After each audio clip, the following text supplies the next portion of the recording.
Welcome to this screencast.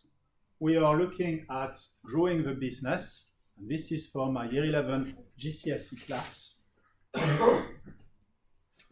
There are two keywords you need to know when you are discussing growing the business: internal or external.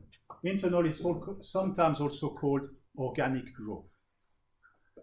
Organic growth is when the growth is coming from within the business. And this is something we studied last year in Year 10 because it's on the Paper 1 curriculum.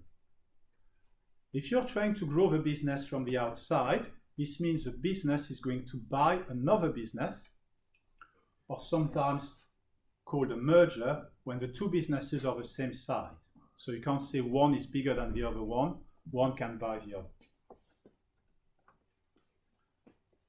When we're talking about external growth, we are talking about things we have not yet learned because they're on the Year 11 curriculum. However, I believe we did mention this last year. So last year I did tell you that there's another type of business ownership, public limited companies, PLCs, and that's when you can sell shares on the stock market. Globalization is when a business operates in several countries. So if you want to open a new market and start selling in another country where you're not yet present, that is one way to grow the business. That is internal growth. We've not talked about the product life cycle. That would be Unit 2.2, economies of scale and human resources.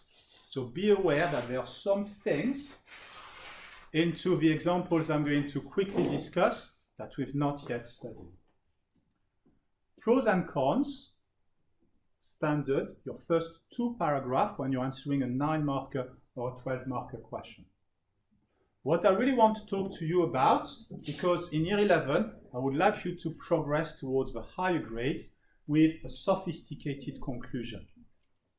And one way to guarantee you're going to score points for your sophisticated conclusion is to talk about the long-term and the short-term impact of whatever ID you're justifying or evaluating for your 9-marker or 12-marker.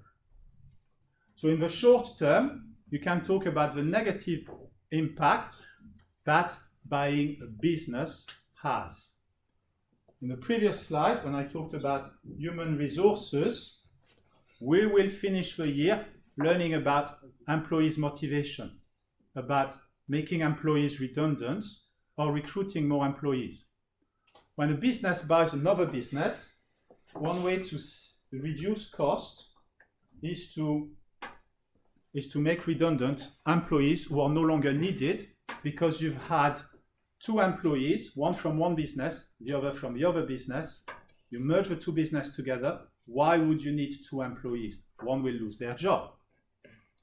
Everyone knows this. And because everyone knows this, when a business buys another business, employees know that they might lose their job. In the long term, if a merger or a takeover is successful, this will benefit the business. It will grow up to make more profit. Thank you very much.